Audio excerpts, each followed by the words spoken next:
Hello everyone, welcome to my YouTube channel. So level को मेरा result था CA में। मेरी एक मंजिल की एक सीढ़ी कम हो चुकी है और मैं मंजिल के अपने पाने की क्लासेस के दौरान हमारी स्ट्रेटजी क्या होनी चाहिए। तो देखो भाई, सिंपल सा स्ट्रेटजी है कि भाई जहाँ दे पढ़ रही तो कर रहा हूँ, मॉक टेस्ट अटेंड नहीं कर तो देखिए स्कैनर अभी से सॉल्व करना स्टार्ट कर दीजिए। क्या स्टार्टिंग से स्टार्ट कर देना चाहिए फिर इतनी सब्जेक्ट वाइज स्ट्रेटजी कैसे करनी है। तो फिलहाल मैंने कंक्लूड की जो स्ट्रेटजी है आर्टिकलशिप, अभी तो मैंने सीएमए इंटर में खत्म है, तो मेरी आर्टिकलशिप मैंने जैविक नहीं मिलता हूँ मैं कुछ आगे के वीडियोस के साथ I am planning to. Hello everyone, welcome to my YouTube channel. So 11 को मेरा रिजल्ट था सीएमए इंटर का and that day I become CMA finalist. तो I am here to share my experience with you guys कि CMA inter की preparation कैसी करनी है एंड चीजों को आप मैनेज कैसे कर सकते हो। वो सारी चीजें आज की इस वीडियो में हम देखने वाले हैं। तो चलिए शुरू करते हैं।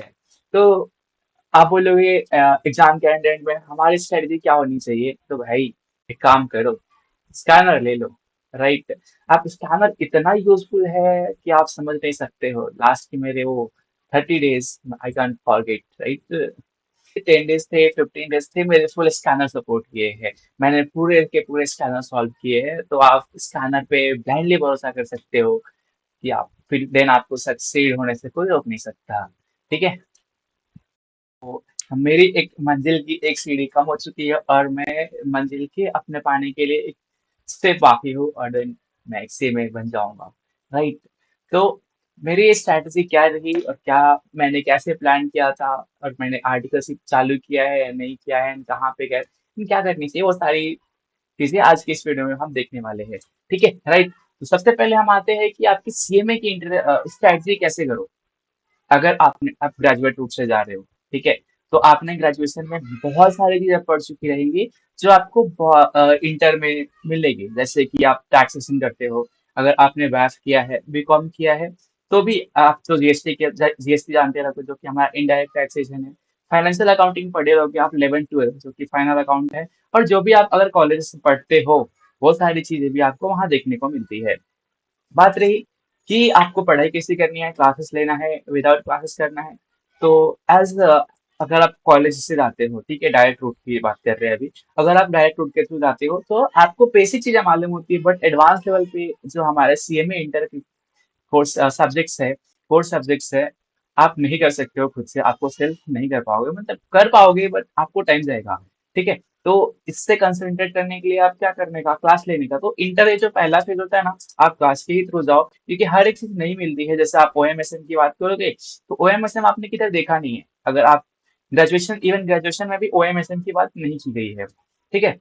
फिर आपका कॉस्ट अकाउंटिंग है तो ग्रेजुएशन ग्रुप से जा रहे हो तो ग्रेजुएशन में है आपको कॉस्ट अकाउंटिंग।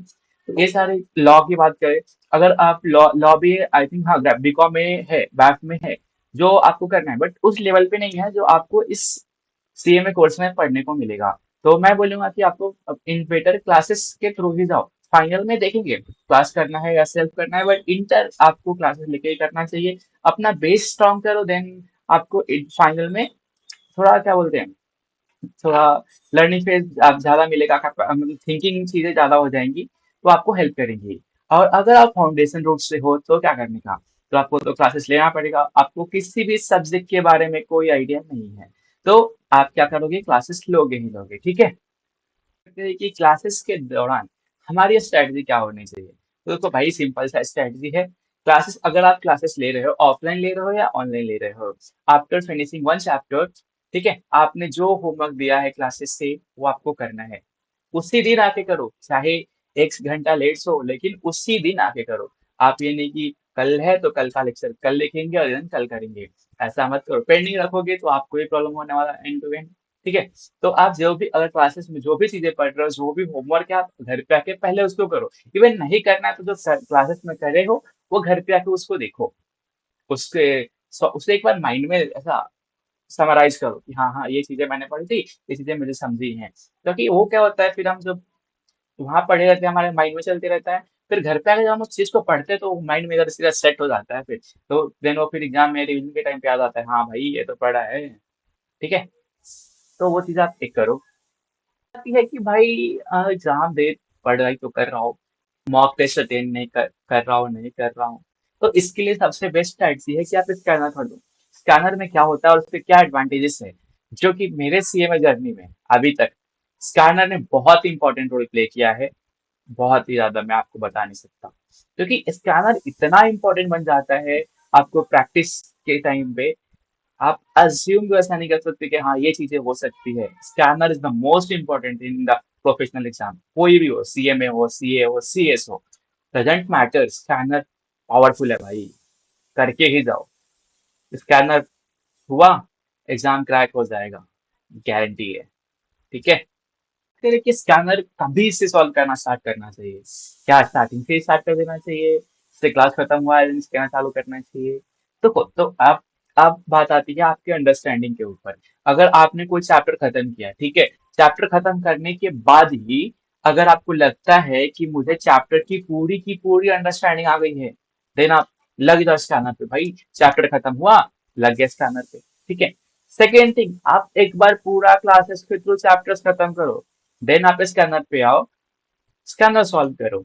बट याद रखो, एग्जाम के पहले आपको 10 दिन या 15 दिन का टाइम फ्रेम बनाओ कि 15 डेज टू 20 डेज मुझे स्कैनर ही सॉल्व करना है। क्लासेस के खाली बुक्स को मुझे गो थ्रू करना है, नोट्स को गो थ्रू करना है। मुझे क्लासेस के बुक्स पे नहीं बैठे रहना है भाई, यही मुझे करना है। आप स्कैनर उठाओगे 20-25 दिन, उसको ही करोगे, 2 बार करोगे, 3 बार करोगे, 2 बार तो मिनिमम को करना है, लेकिन स्कैनर पेपर के पहले करके जाना है। ठीक है। बात करें कि सब्जेक्ट वाइज स्ट्रैटेजी कैसे करनी है, तो फिलहाल मैंने ग्रुप टू की जो स्ट्रैटेजी अपनाई है मैं आपको बताता हूँ। मुझे कॉर्पोरेट अकाउंटिंग में 76 मार्क्स मिले हैं, जो कि मुझे पहले ही मैंने ऐसा अंदर से फीलिंग आ रही थी कि मुझे मैं 70+ आने वाला हूँ कॉर्पोरेट अकाउंटिंग में। तो मुझे आए भी 70+, क्योंकि 76 मार्क्स मुझे मिले भी। तो इसकी स्ट्रैटेजी क्या है? तो मैंने स्कैनर के एक भी क्वेश्चंस नहीं छोड़े थे, मैंने सारे के सारे क्वेश्चंस किए। Even I solve one question, final account का जो क्वेश्चन था, मैंने रॉन्ग, मेरे से रॉन्ग हो गया बिकॉज ऑफ वन एडजस्टमेंट। वहां पे क्रेडिट परचेज मतलब एडजस्टेड परचेज दिया हुआ था, I didn't saw that word in examination, but I forget that. फिर मुझे घर पे आके मालूम पड़ा भाई मैं तो स्काइलर में सॉल्व करके ही गया था वो क्वेश्चन। सोच रहे हो लेवल, सोच रहे हो?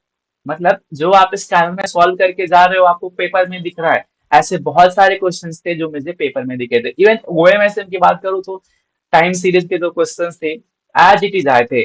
स्क्वायर मेंटेनेंस की बात करूँ तो as it is question repeat हुए थे, only numbers were change, nothing. बहुत बड़ा अमाउंट चेंज नहीं हो गया था, वर्डिंग चेंज नहीं हो गया था, वर्डिंग सेम था, खाली नंबर चेंज हुआ था। तो आप वर्डिंग पे क्यों जा रहे हो? स्कैनर पे ध्यान दो ना भाई। स्कैनर पे एक वैरायटी के 5 क्वेश्चन किया, मस्त ना, फिर एग्जाम में तो बनेगा ही बनेगा, राइट? तो स्कैनर एक बहुत important. F F O M S M की बात करें, एफ एम की बात कर लो, एफ एम में भी सारे क्वेश्चन रिपीट हुए थे, खाली वर्डिंग चेंज कर रहा है। इस बार इंस्टीट्यूट ने भी गेम खेला, सारे पेपर के पैटर्न ही चेंज कर डाले। एमए की बात करते हैं ना, लर्निंग कर्व आया नहीं, ईवीए आया नहीं भाई। मतलब इंस्टीट्यूट के मन में क्या आया, पूरा का पूरा पेपर का पैटर्न ही चेंज भाई। मतलब लिमिट होती, मतलब आप सिलेक्टिव स्टडी भी नहीं करके जा सकते हो, समझे? एमए के पेपर से मालूम पड़ता है कि आप सिलेक्टिव स्टडी करके जा ही नहीं सकते हो। ठीक है। तो एमसीक्यू के लिए भी इस साधन के पीछे बहुत सारे एमसीक्यू क्वेश्चन दिए हुए हैं, और साथ ही साथ आपने जो इंस्टीट्यूट ने एमसीक्यू बुकलेट रिलीज किया है वो करो ना। तो एमसीक्यू के लिए आप इंस्टीट्यूट की बुकलेट रिलीज कर लो, जो रिलीज किया वो पढ़ लो, एंड प्रैक्टिकल के लिए आप क्या करोगे? पहला तो आप क्लासेस खत्म करो, सेकेंड मॉड्यूल खत्म करो, थर्ड आओ जब दोनों फिनिश हो गया, एकदम अच्छे से अंडरस्टैंडिंग दिमाग में घुस गया, देन थर्ड चीज करो, आप स्कैनर पे लगो, स्कैनर पे लगो, रगड़ डालो भाई। 2-3 बार तो होना ही चाहिए सॉल्व। कैसा कौन लोग पास होने से रोकता है स्कैनर सॉल्व करने के बाद? ठीक है। तो स्कैनर को सॉल्व करो 2 से 3 बार, मिनिमम 2 बार, आफ्टर योर क्लासेस का बुक्स देन मॉड्यूल। तो कोई नहीं पास होने से रोक सकता, आपके हार्डवर्क में दम है तो आप सक्सीड करोगे। ठीक है। करते हैं आर्टिकलशिप। अभी तो मेरी सीएमए इंटरमीडिएट खत्म हो गई, तो मेरी आर्टिकलशिप मैंने जनवरी से ही शुरू कर दिया था। तो अराउंड अराउंड जून में मेरा आर्टिकलशिप खत्म हो जाएगा। ठीक है। तो मैं एक सीए फॉर्म में हूँ। तो और मैं अभी करंटली ऑडिट फील्ड में हूँ। तो मैं अभी थोड़ा एक्सपीरियंस यहाँ से ले रहा हूँ, बट मुझे इतना बोल सकते हैं अगर मैं ऑडिट की बात करूँ तो मैं इस ऑडिट से उतना खुश नहीं हूँ। इससे बेटर आप टैक्सेशन फॉर्म में जाओ। टैक्स फॉर्म में आपको जो प्रैक्टिकली चीजें होती है वो सीखने को मिलता है। ऑडिट फॉर्म में आप अगर बैंक में जाते हो ना, आरबीआई सर्कुलर्स फॉलो करने पड़ते हैं, बैंक के खुद के प्रोसेस फॉलो करने पड़ते हैं। आप जब बैंक टू बैंक जाओगे ना, तो हर एक बैंक टू बैंक की चीजें डिफर होती है। आप ये रिलाई नहीं कर सकते हो कि हाँ मैंने यहाँ पे ऑडिट किया था, देन वहां पे भी सेम ऑडिट रहेगा। तो ऐसा कुछ नहीं होता है। आपको हर जगह पे हर एक नया प्रोसीजर फॉलो करना पड़ता है, नए नए एसओपी को पढ़ना पड़ता है, आरबीआई सर्कुलर्स पढ़ने पड़ते हैं। हालांकि आरबीआई सर्कुलर्स भी हर जगह सेम एप्लीकेबल नहीं होते हैं। कहीं अकाउंट रहेगा तो कहीं आपका जीएल, ऐसे डिफरेंट डिफरेंट चीजें रहेंगी। तो आप यह अज्यूम करके नहीं जा सकते मैंने इस चीज इस कंपनी का या इस बैंक का या इस ऑर्गेनाइजेशन का ऑडिट किया है तो मुझे वो भी आ जाएगा। ये नहीं हो सकता है। आपको चीजें पढ़नी पड़ेंगी और ये चीजें जाननी पड़ेंगी।